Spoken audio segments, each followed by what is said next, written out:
ñu daal di doore nag mbokk yi xibaar yi aw njàqare yaay ju jaaxle lool doomam ju ko réer ab diir ngi la ñaar fukki fan ak benn ci weeru juin léegi étudiante la Abi Maodo Baldé toll ci ñaar fukki at ak ñeent dañu ko sàcc dañu ko enlevé accident mar d'Italie wala fugue rek gune goo xamante ni dafa fàqal boppam lu ci mën di am yaay ja jaaxle na lool seeti nañu ko géeje waaye mu ngi sàkku taxawu ci kilifa Sénégal Marie-Christine Mendy Ababacar Camara. Je suis vraiment désespérée. Je suis malheureuse.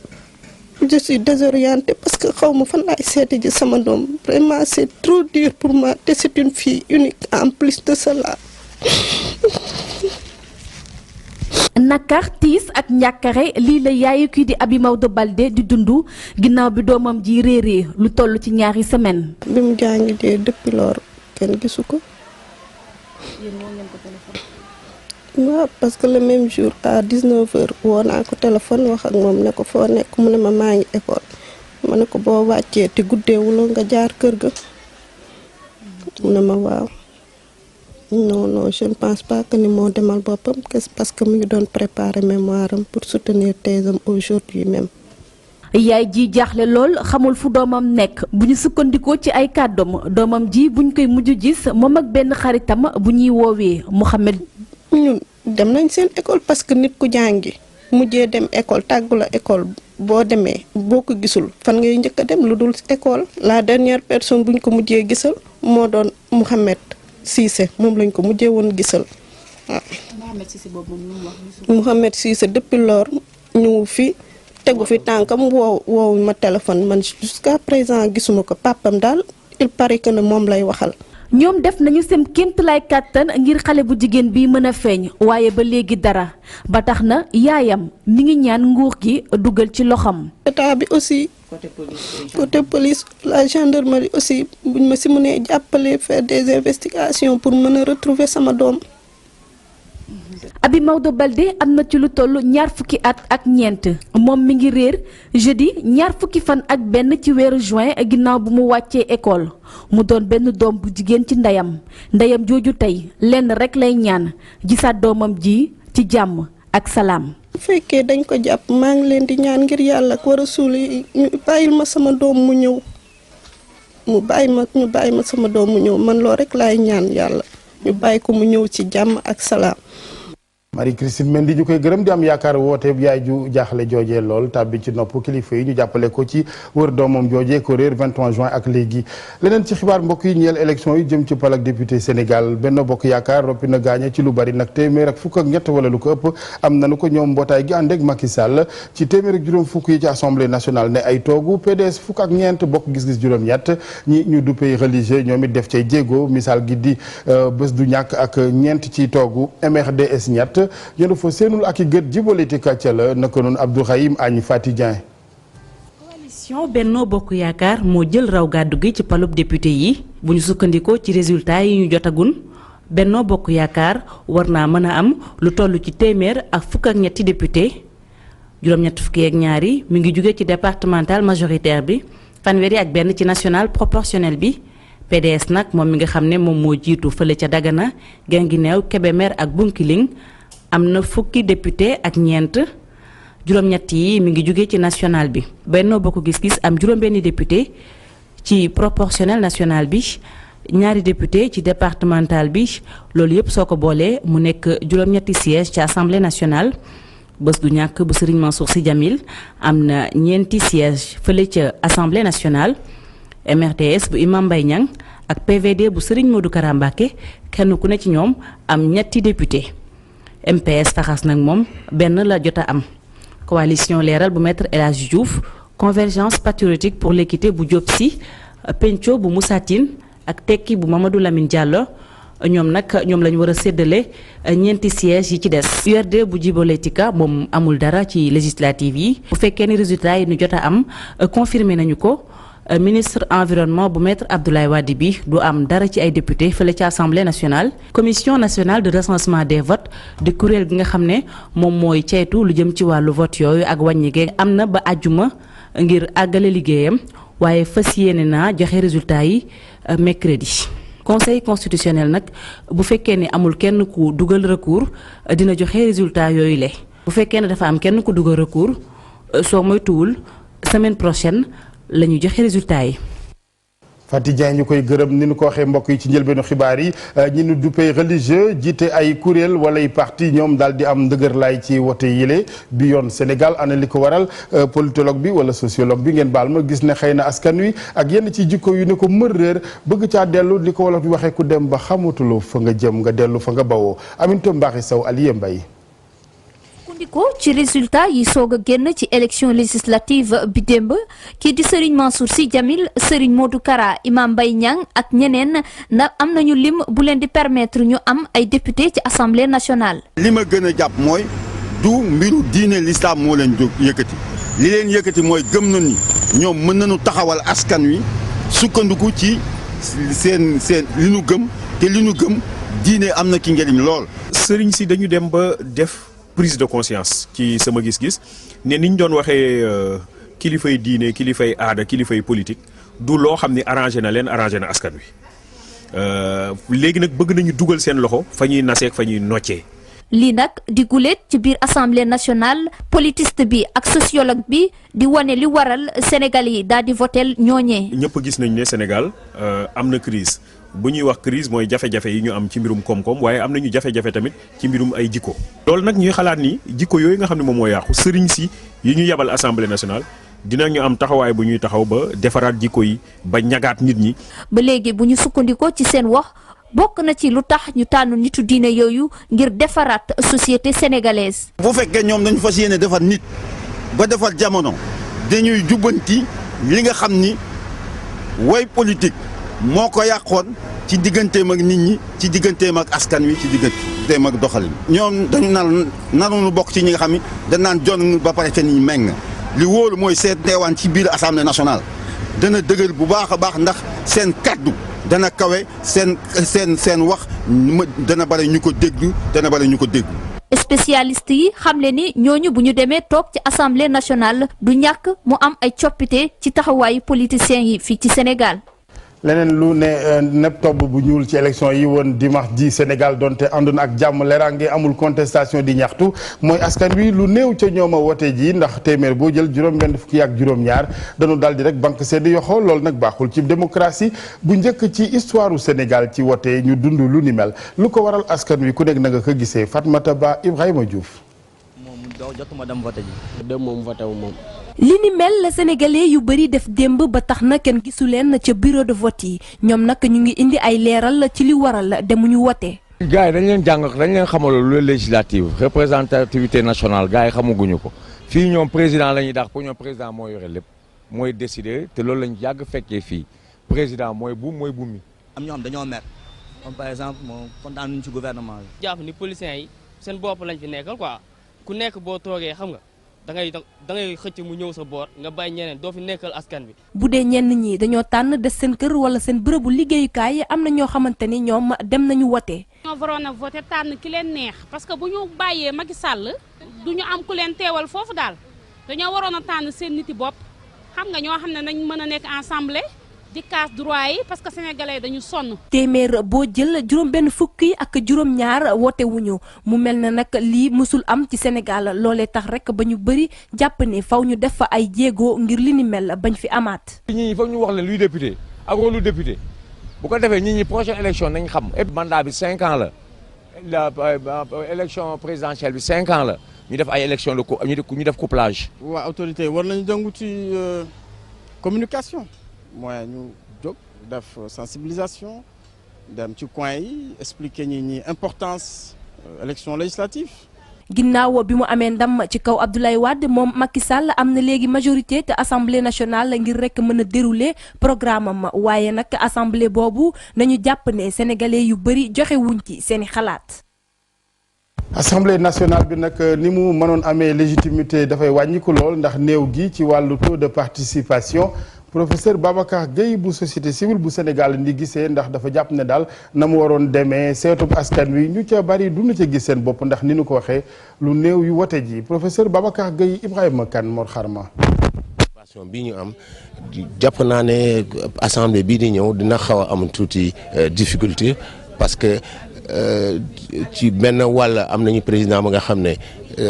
dañ ko élire élection bu rafet. ak taux de participation bu doy ak score bu nga xam ne macha allah ci beneen wàll yi ñu am assemblée nationale bu nga xam ne élire nañ ko gaa waaye taux de participation bi demeewul noonu moo tax dama ragal moo am déséquilibre léegi nag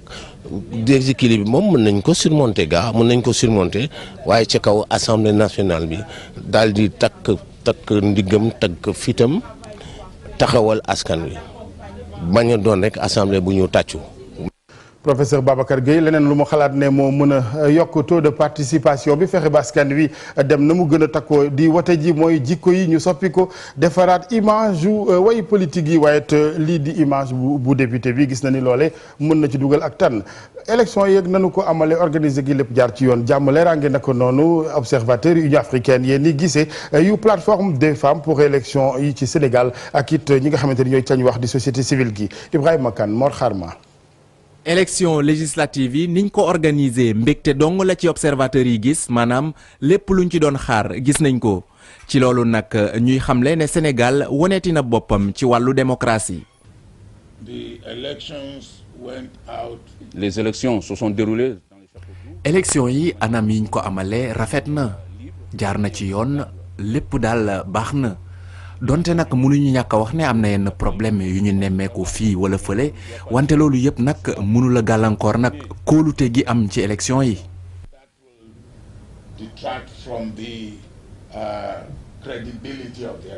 vote bi kon niñ ko organiser lépp dafa jaar yoon wante tey ji bu fekkee ne nag mbiru transparence maanaam élection yu jub réglé nañ ko ba pare mbiru participation bi des na lu bëree bëri. ñu xoolaat réew mi xoolaat.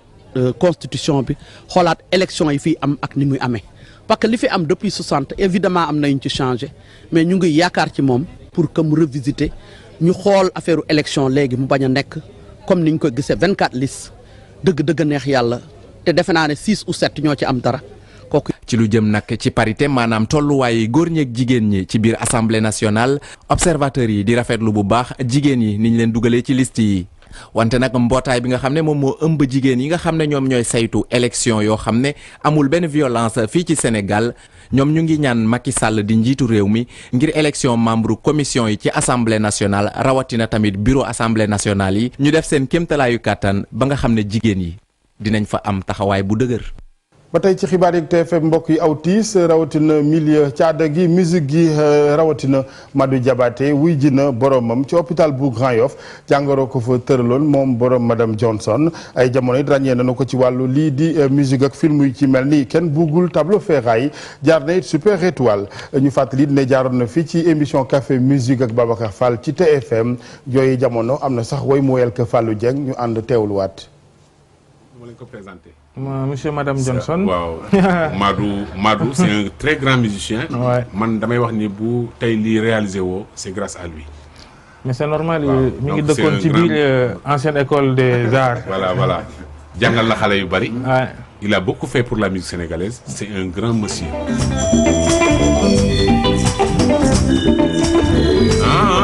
wóolu naa la. yow yaa ma ko waxoon ma woy ko daal. dama koy gërëm di ko sant ci liggéey bu mag bi mu ma defal. bëggeel mooy romb ma tëri chéri yaa ma waxoon bëggeel mooy rangoñ bu ma tëggee. Madou Diabaté kon ak musique boobee se passe jégalu mbokk yi ci dog-dog boobu Fatou Kidé dem dana koy gërëm rek Abdoulaye xanaa dinañ ma dugal nag bàkk bi ngir sa wàllu sport gi bisimilah Abdoulaye mu mel ni affaire yi dafa kale ca wet geneen bu ñu bàkkul rek Alaaji Assane ni nga ko waxee ñu dem ci wàllu tàggat yaram ak athlétisme Sénégal moo jël ñeenteeli place bi gannaaw fukk ak juróom ñetteeli championnat yan ñu daw ca Porto Novo Bénin équipe bu Sénégal juróom benn médaille la ñu ñibbisee gannaaw ñett yi or la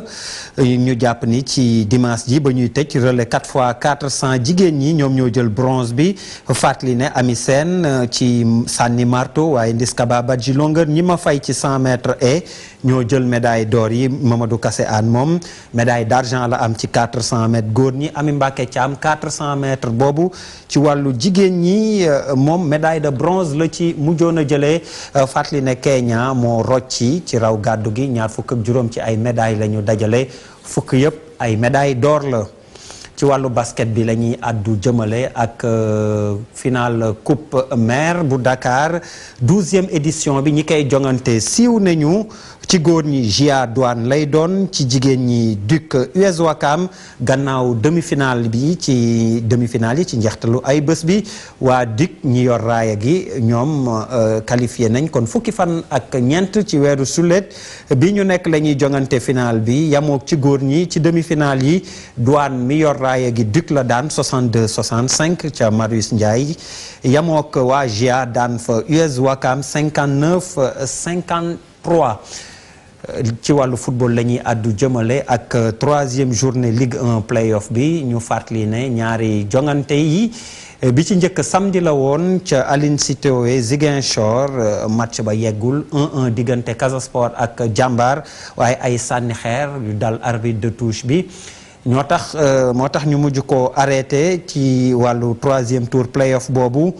ci mardi bi ëllëg kon Stade Demba Diop jàppaleen match bu nara metti diggante ñaari tali ak US Ouakam. ba léegi ci wàllu football ak qualification Coupe d'Afrique des Nations 2013 bi ñu jàpp ci Afrique du Sud Sénégal ci chapeau 2 bi lay nekk leer na gannaaw ba CAF siiwalee ni Maroc mooy fukk ak juróomeel ci classement bi tirage au sort bi nag kon muy ci xaaj bu mujj bi Sénégal ci lu leer danañ ko sédd ponkal ci ñi nekk ci chapeau numéro 1 bi juróomi fan ci weeru juillet bi ca la ñuy def tirage au sort bi ca Johannesburg. ci wàllu football ba léegi Espagne moo jël Euro 2012 bi final bi ca Kiev ñoom waa Espagne ñi yoroon raaya bi dañu wulli waa Italie 4-0 moo dox seen digg Cheikh Tidiane Diaw ci leeral. Espagne def jaloore ci wàllu football ndaxte bi mooy gulet équipe nationale tegle gagné Euro coupe du monde Euro ndamu dibéer gi ca Kiev rëy lool ci football bu mucc ayib. donte bi tournoi bi dooree ba léegi ñu bare dañoo jàpp ni Espagne daal football bi dafa xaw a soof ndaxte ay passante kese la démb nag daanaka leneen. Andrés Iniesta di football ci FC Barcelone moom la ñu jox raaya ki gën a ràññeeku ci Euro 2012 bi Fernando Torres mooy soulier d'or moo ëpp li mu dugal ñetti but am na ñu mu yamool waaye la leen tàkkali mooy dafa paas ñu dugal ba léegi ci wàllu football bi dañuy dellu si fii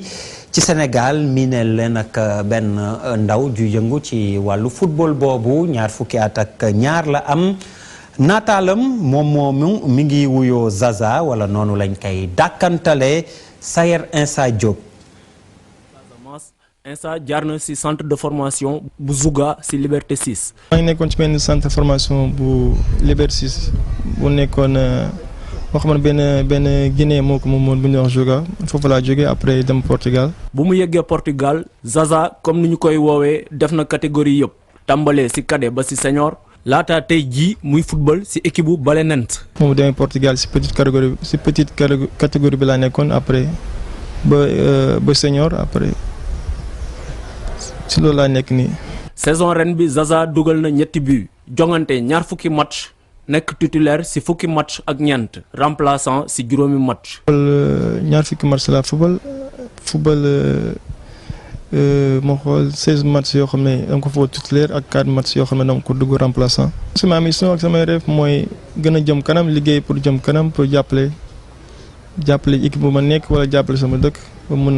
mun a sama objectif yu ma tracé mun si jot daal. Zaza mi ngi am 20 at ak ñaar fans Xavi bi ak Iniesta tey mu ngi nekk en contact ak yeneeni club waaye bëgg-bëggam bi gën a taxaw tey mooy mu football ci équipe nationale bu Sénégal. Alaaji Assane ñu leeral rek ne Zaza moomu Insa Sagna kon la tudd di ko xanaa ñaanal niñ ko waxee mu def carrière boo xam ni dana wuyu ay mbébétam.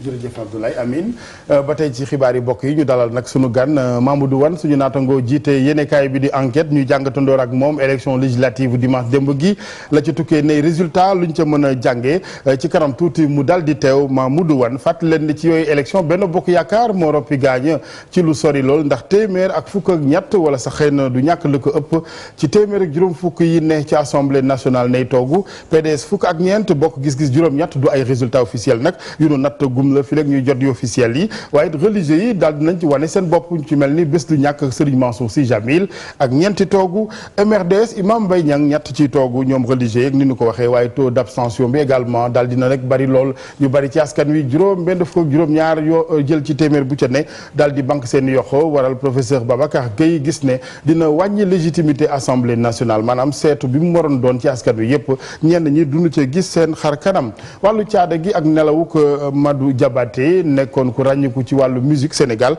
ak morsom bi di Madame Johnson jaar na Super Étoile naka noonu nit def musique ci film yu mel ni Tableau Ferraille ak yeneen moom gannaaw jàngoro ji ko tëraloon ci hôpital général bu Grand Yoff la daal di wuy ji boromam ñu koy jaale njaboot gi ñaan borom bi xare ko aljana ñu daal di dalal ni ma ko waxee mbokk yi Mamadou Wane suñu naatango la mooy njiital yéenekaay bi di Observateur Mamadou maa ngi lay nuyu. maa ngi lay fay waaye rek du ma nekkatuma Observateur de fa nekkoon de waaye léegi maa ngi journal enquête. très bien njaboot gi benn la enquête la ci leeral. di ko jërëjëf Mamadou ñu waxtaanee élection yi njàngat bu njëkk bi ngay def ginnaaw résultat yi waddagum. waaw jàngat yi mën nañ ci def ay jàngat yu bëri du benn jàngat rek nañ ci mën a am. mais ay jàngat yu bëri la abstention bi nit ñi wax nañ ko ba pare. taux d'abstention bi nga xam ne dafa xaw a rëy taux d'abstention bi. moo gën a sax rëy taux d'abstention moo gën a sax tuuti. taux d'abstention bu élection locale élection législative yi nga xam ne mooy 2007 yi nga xam ne Benno Siggil Sénégal daf ko boycotté woon. soo xoolee aussi mën nañ ci gis aussi beneen jàngat. bi nga xam ne moom mooy parti yi nga xam ne ñoo doon defante ci politique bi ci langue bi. ñu si bëri mën nañu wax ne que lii du PDS lii di Benno Bokk Gis-Gis ay parti la yi nga xam ne dañu doon xeex. du xool lu ñu war a mën a peser ci paysage politique actuel du Sénégal. après bu Macky Sall jëlee nguur gi. waaye soo xoolee résultats yu ñu am. nekkul ay résultats yi nga xam ne yu baax la ni pour Pape Diop ni pour Abdoulaye Wade ni pour le PDS donc day indi loolu aussi beneen jàngat la bi nga xam ne mën nañ ko ci am lu ñu tubaab di woowee recomposition maanaam carte yi dañ koy joxewaat am na tamit beneen jàngat bi nga xam ne ci sama gis-gis mën nañ ko ci am moom mooy xëy na ay ñoom Moustapha Sy Djamil ñu woowee les partis